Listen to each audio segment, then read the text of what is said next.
Hello students, আজি এই ভিডিঅ'টোত যদি সেন্টেন্স এটা দুটা অবজেক্ট থাকে তেতিয়া তেনে সেন্টেন্সৰ ভয়েস কেনেকৈ পৰিৱৰ্তন কৰিব পাৰি সেই বিষয়ে আলোচনা কৰিম। কেতিয়াবা এটা সেন্টেন্সত দুটা অবজেক্ট থাকে। এটা হৈছে ডাইৰেক্ট অবজেক্ট আৰু আনটো হৈছে indirect object. Direct object The direct object is the receiver of the action mentioned in the sentence. Direct অবজেক্টটো হৈছে বাক্যটোত উল্লেখ কৰা কাৰ্যটোৰ পাওতা। Indirect object. The indirect object identifies the person or thing for whom or what the action of the verb is performed. Indirect objectটোৱে ব্যক্তিজনক বা বস্তুটোক চিনাক্ত কৰে যাৰ কাৰণে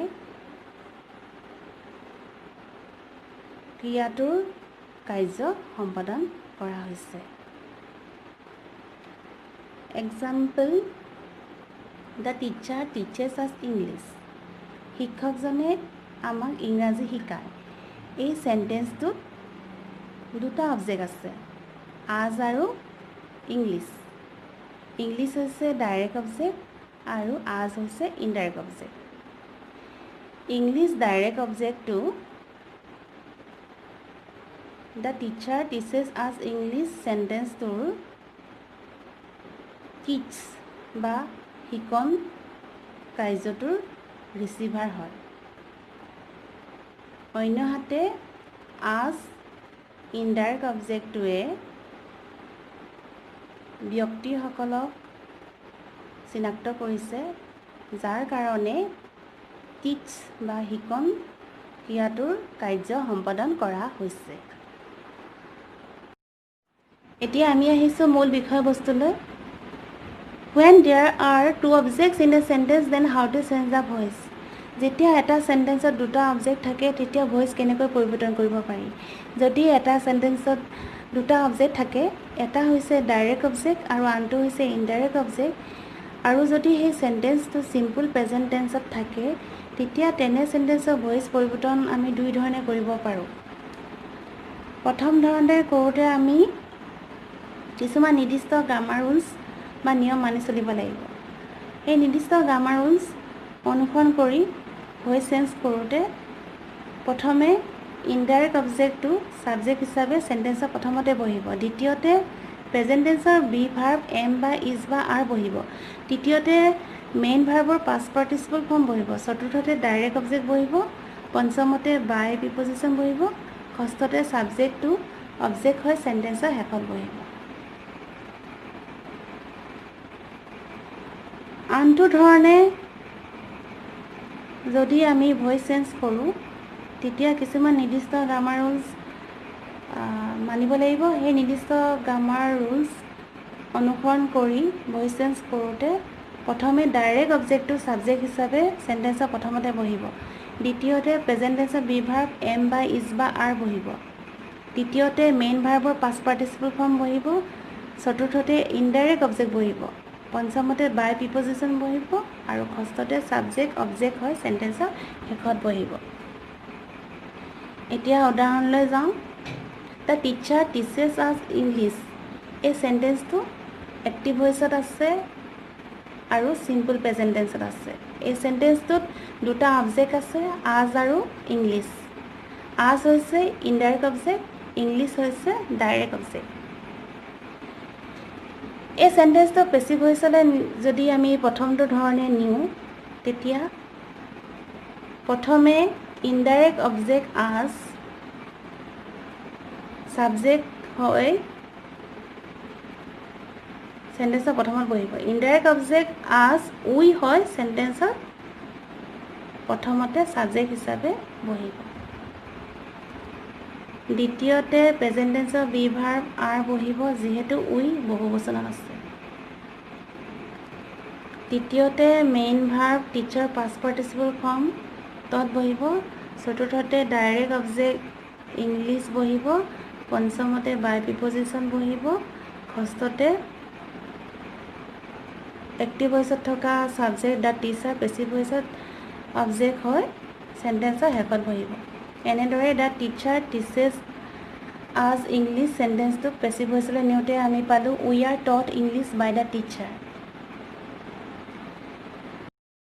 the teacher teaches us English এই সেন্টেন্সটো আনটো ধৰণে ভইচ পৰিৱৰ্তন কৰিলে ডাইৰেক্ট অবজেক্ট ইংলিছ ছাবজেক্ট হৈ সেন্টেন্সৰ প্ৰথমতে বহিব তাৰ পাছত দ্বিতীয়তে প্ৰেজেণ্ট টেন্সৰ বি ভাৰ্ব ইজ বহিব যিহেতু ইংলিছ একবচনত আছে তৃতীয়তে main verb future past participle form তত বহিছে চতুৰ্থতে ইনডাইৰেক্ট অবজেক্ট আজ বহিছে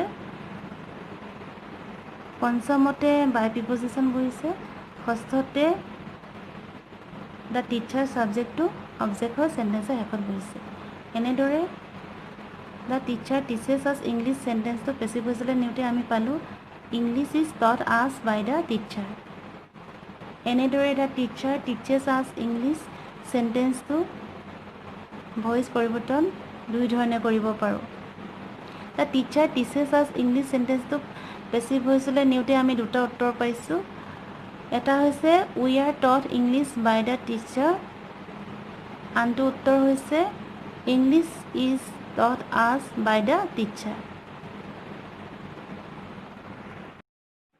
যদি এটা সেন্টেন্সত দুটা অবজেক্ট থাকে আৰু যদি সেই সেন্টেন্সটো সিম্পল পাষ্ট টেন্সৰ হয় তেতিয়া তেনে সেন্টেন্সৰ ভইচ পৰিৱৰ্তন আমি দুই ধৰণে কৰিব পাৰোঁ এটা ধৰণে কৰিলে আমি ইনডাইৰেক্ট অবজেক্টটো ছাবজেক্ট হিচাপে সেন্টেন্সৰ প্ৰথমতে বহিব দ্বিতীয়তে পাষ্ট টেন্সৰ বি ভাৰ্ব বহিব তৃতীয়তে মেইন ভাৰ্বৰ পাষ্ট পাৰ্টিচিপল ফৰ্ম বহিব চতুৰ্থতে ডাইৰেক্ট অবজেক্ট বহিব পঞ্চমতে বাই প্ৰিপজিশ্যন বহিব আৰু ষষ্ঠতে ছাবজেক্ট অবজেক্ট হৈ সেন্টেন্সৰ শেষত বহিব আনটো ধৰণে যদি আমি ভইচ পৰিৱৰ্তন কৰোঁ তেতিয়া ডাইৰেক্ট অবজেক্টটো ছাবজেক্ট হিচাপে সেন্টেন্সৰ প্ৰথমতে বহিব দ্বিতীয়তে পাষ্ট টেন্সৰ বি ভাৰ্ব বহিব তৃতীয়তে মেইন ভাৰ্বৰ পাষ্ট পাৰ্টিচিপল ফৰ্ম বহিব চতুৰ্থতে ইনডাইৰেক্ট অবজেক্ট বহিব পঞ্চমতে বাই প্ৰিপজিশ্যন বহিব আৰু ষষ্ঠতে ছাবজেক্ট অবজেক্ট হৈ সেন্টেন্সৰ শেষত বহিব এটা উদাহৰণ লৈছোঁ হি গেভ মি এ পেন এই সেন্টেন্সটো এক্টিভ ভইচত আছে আৰু সিম্পল পাষ্ট টেন্সৰ হয় এই সেন্টেন্সটো দুটা অবজেক্ট আছে মি আৰু এ পেন মি হৈছে ইনডাইৰেক্ট অবজেক্ট এ পেন হৈছে ডাইৰেক্ট অবজেক্ট এই সেন্টেন্সটো পেছিভ ভইচলৈ যদি আমি এই ধৰণে কৰোঁ তেতিয়া প্ৰথমতে ইনডাইৰেক্ট অবজেক্ট মি আই হয় সেন্টেন্সৰ প্ৰথমতে ছাবজেক্ট হিচাপে বহিব দ্বিতীয়তে পাষ্ট টেন্সৰ বি ভাৰ্ব ৱাজ বহিব যিহেতু আই একবচনত আছে তৃতীয়তে মেইন ভাৰ্বৰ পাষ্ট পাৰ্টিচিপল ফৰ্ম গিভেন বহিছে মেইন ভাৰ্ব গিভৰ পাষ্ট পাৰ্টিচিপল ফৰ্ম গিভেন বহিছে চতুৰ্থতে ডাইৰেক্ট অবজেক্ট এ পেন বহিছে পঞ্চমতে বাই প্ৰিপজিশ্যন বহিছে আৰু ষষ্ঠতে ছাবজেক্ট হিম হয় অবজেক্ট হিচাপে সেন্টেন্সৰ শেষত বহিছে এনেদৰে he gave me a pen সেন্টেন্সটো পেছিভ ভইচলৈ নিওঁতে আমি পালোঁ I was given a pen by him he gave me a pen এই সেন্টেন্সটো যদি আমি আনটো ধৰণে ভইচ পৰিৱৰ্তন কৰোঁ তেতিয়া direct object a pen subject হৈ সেন্টেন্সৰ প্ৰথমতে বহিব তাৰ পাছত দ্বিতীয়তে পাষ্ট টেন্সৰ বি ভাৰ্ব ৱাজ বহিব যিহেতু এ পেন একবচনত আছে তৃতীয়তে মেইন ভাৰ্ব গিভৰ পাষ্ট পাৰ্টিচিপল ফৰ্ম গিভেন বহিছে চতুৰ্থতে ইনডাইৰেক্ট অবজেক্ট মি বহিছে পঞ্চমতে বাই প্ৰিপজিশ্যন বহিছে আৰু ষষ্ঠতে ছাবজেক্ট হিম হয় অবজেক্ট হিচাপে সেন্টেন্সৰ শেষত বহিছে এনেদৰে he gave me a pen সেন্টেন্সটো পেছিভ ভইচলৈ নিওঁতে আমি পালোঁ a pen was given me by him এনেদৰে আমি দুই ধৰণে he gave me a pen সেন্টেন্সটো পেছিভ ভইচলৈ নিব পাৰোঁ he gave me a pen সেন্টেন্সটো পেছিভ ভইচলৈ নিওঁতে আমি দুটা উত্তৰ পাইছোঁ এটা হৈছে I was given a pen by him আৰু আনটো উত্তৰ হৈছে a pen was given me by him যদি এটা সেন্টেন্সত দুটা অবজেক্ট থাকে আৰু সেই সেন্টেন্সটো যদি প্ৰেজেণ্ট পাৰফেক্ট টেন্সত থাকে তেতিয়া তেনে সেন্টেন্সৰ ভইচ পৰিৱৰ্তন আমি দুই ধৰণে কৰিব পাৰোঁ এটা ধৰণে কৰিলে প্ৰথমে ইনডাইৰেক্ট অবজেক্টটো ছাবজেক্ট হিচাপে সেন্টেন্সৰ প্ৰথমতে বহিব দ্বিতীয়তে হেজ বা হেভ ভাৰ্ব বহিব তৃতীয়তে বিন বহিব চতুৰ্থতে মেইন ভাৰ্বৰ পাষ্ট পাৰ্টিচিপল ফৰ্ম বহিব পঞ্চমতে ডাইৰেক্ট অবজেক্ট বহিব ষষ্ঠতে বাই প্ৰিপজিশ্যন বহিব সপ্তমতে ছাবজেক্ট অবজেক্ট বা চেণ্টেঞ্চৰ শেষত বহিব দ্বিতীয়টো ধৰণে যদি আমি ভইচ পৰিৱৰ্তন কৰোঁ তেতিয়া ডাইৰেক্ট অবজেক্টটো ছাবজেক্ট হিচাপে প্ৰথমতে বহিব চেণ্টেঞ্চৰ প্ৰথমতে বহিব দ্বিতীয়তে হেজ বা হেভ ভাৰ্ব বহিব তৃতীয়তে বিন বহিব চতুৰ্থতে মেইন ভাৰ্বৰ পাষ্ট পাৰ্টিচিপল ফৰ্ম বহিব পঞ্চমতে ইনডাইৰেক্ট অবজেক্ট বহিব ষষ্ঠতে বাই প্ৰিপজিশ্যন বহিব আৰু সপ্তমতে ছাবজেক্ট অবজেক্ট হৈ চেণ্টেঞ্চৰ শেষত বহিব এটা উদাহৰণ লৈছোঁ হি হেজ বট মি এ বুক এই চেণ্টেঞ্চটো প্ৰেজেণ্ট পাৰফেক্ট টেন্সত আছে এক্টিভ ভইচত আছে এই চেণ্টেঞ্চটোত দুটা অবজেক্ট আছে মি আৰু এ বুক মি হৈছে ইনডাইৰেক্ট অবজেক্ট এ বুক হৈছে ডাইৰেক্ট অবজেক্ট এই চেণ্টেঞ্চটো যদি আমি প্ৰথম দিয়া ধৰণে ভইচ পৰিৱৰ্তন কৰোঁ তেতিয়া ইনডাইৰেক্ট অবজেক্ট মি আই হয় চেণ্টেঞ্চৰ প্ৰথমতে ছাবজেক্ট হিচাপে বহিব দ্বিতীয়তে হেভ ভাৰ্ব বহিব যিহেতু আই প্ৰথম পুৰুষ আৰু একবচনত আছে প্ৰথম পুৰুষত আছে সেইকাৰণে হেভ ভাৰ্ব বহিব তৃতীয়তে বিন বহিছে চতুৰ্থতে মেইন ভাৰ্ব বাইৰ পাষ্ট পাৰ্টিচিপল ফৰ্ম বট বহিছে পঞ্চমতে ডাইৰেক্ট অবজেক্ট এ বুক বহিছে ষষ্ঠতে বাই প্ৰিপজিশ্যন বহিছে আৰু সপ্তমত ছাবজেক্ট হিম হয় অবজেক্ট হিচাপে চেণ্টেঞ্চৰ শেষত বহিছে এনেদৰে হি হেজ বট মি এ বুক এই চেণ্টেঞ্চটো পেছিভ ভইচলৈ নিওঁতে আমি পালোঁ আই হেভ বিন বট এ book by him he has বট মি এ বুক চেণ্টেঞ্চটো পেছিভ ভইচলৈ আমি যদি আনটো ধৰণে নিওঁ তেতিয়া ডাইৰেক্ট অবজেক্ট এ বুক চেণ্টেঞ্চৰ প্ৰথমতে ছাবজেক্ট হিচাপে বহিব দ্বিতীয়তে হেজ ভাৰ্ব বহিব যিহেতু এ বুক একবচনত আছে তৃতীয়তে বিন বহিব চতুৰ্থতে মেইন ভাৰ্ব বাইৰ পাষ্ট পাৰ্টিচিপল ফৰ্ম বট বহিব পঞ্চমতে ইনডাইৰেক্ট অবজেক্ট মি বহিব ষষ্ঠতে বাই প্ৰিপজিশ্যন বহিব সপ্তমতে ছাবজেক্ট হি অবজেক্ট হৈ চেণ্টেঞ্চৰ শেষত হিম হৈ বহিব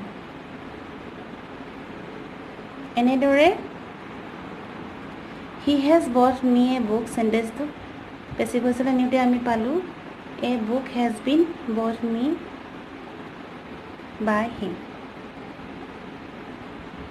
এনেদৰে দুই ধৰণে হি হেজ বট মি এ বুক চেণ্টেঞ্চটো পেছিভ ভইচলৈ নিব পাৰি হি হেজ বট মি এ বুক চেণ্টেঞ্চটো পেছিভ ভইচলৈ নিওঁতে আমি দুটা উত্তৰ পাইছোঁ প্ৰথমটো হৈছে আই হেভ বিন বট এ বুক বাই হিম আনটো উত্তৰ হৈছে এ বুক হেজ বিন বট মি বাই হিম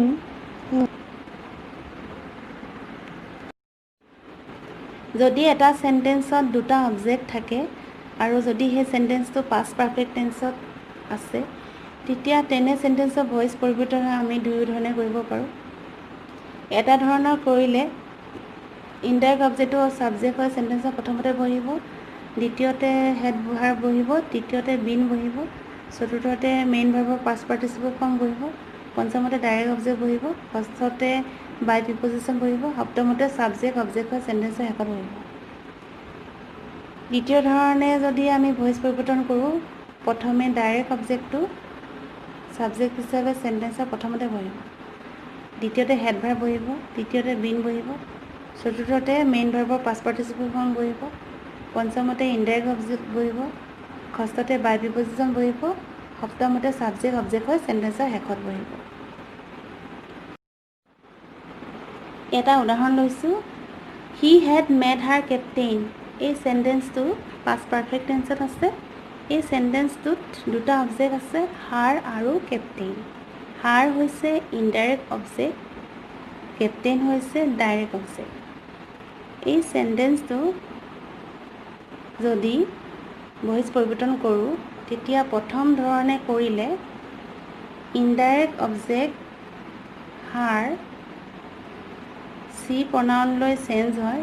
সেন্টেন্সৰ প্ৰথমতে সাবজেক্ট হিচাপে বহিব, দ্বিতীয়তে হেড ভাৰ্ব বহিব, তৃতীয়তে বিন বহিব, চতুৰ্থতে মেইন ভাৰ্ব মেকৰ পাষ্ট পাৰ্টিচিপল ফৰ্ম মেড বহিব, পঞ্চমতে ডাইৰেক্ট অবজেক্ট কেপ্টেইন বহিব, ষষ্ঠতে বাই প্ৰিপজিশ্যন বহিব, সপ্তমত সাবজেক্ট হি অবজেক্ট হয় সেন্টেন্সৰ শেষত হিম হয় বহিব। এনেদৰে he had made her captain সেন্টেন্সটো পেছিভ ভইচলৈ নিওঁতে আমি পালোঁ she had been made captain by him. He made her captain সেন্টেন্সটো যদি আমি আনটো ধৰণে পেছিভ ভইচলৈ নিওঁ তেতিয়া ডাইৰেক্ট অবজেক্ট কেপ্টেইন সেন্টেন্সৰ প্ৰথমতে সাবজেক্ট হিচাপে বহিব, দ্বিতীয়তে হেড ভাৰ্ব বহিব, তৃতীয়তে বিন বহিব, চতুৰ্থতে মেইন ভাৰ্ব মেকৰ পাষ্ট পাৰ্টিচিপল ফৰ্ম মেড বহিব, পঞ্চমতে ইনডাইৰেক্ট অবজেক্ট হাৰ বহিব, ষষ্ঠতে বাই প্ৰিপজিশ্যন বহিব আৰু সপ্তমতে সাবজেক্ট হিম হয় অবজেক্ট হিচাপে সেন্টেন্সৰ শেষত বহিব। এনেদৰে he had made her captain সেন্টেন্সটো পেছিভ ভইচলৈ নিওঁতে আমি পালোঁ captain had been made her by him. এনেদৰে he had made her captain সেন্টেন্সটো পেছিভ ভইচলৈ দুই ধৰণে দিব পাৰি। He had made her captain সেন্টেন্সটো পেছিভ ভইচলৈ নিওঁতে আমি দুটা উত্তৰ পাইছোঁ। প্ৰথমটো হৈছে she had been made captain by him আৰু আনটো উত্তৰ হৈছে captain had been made her by him.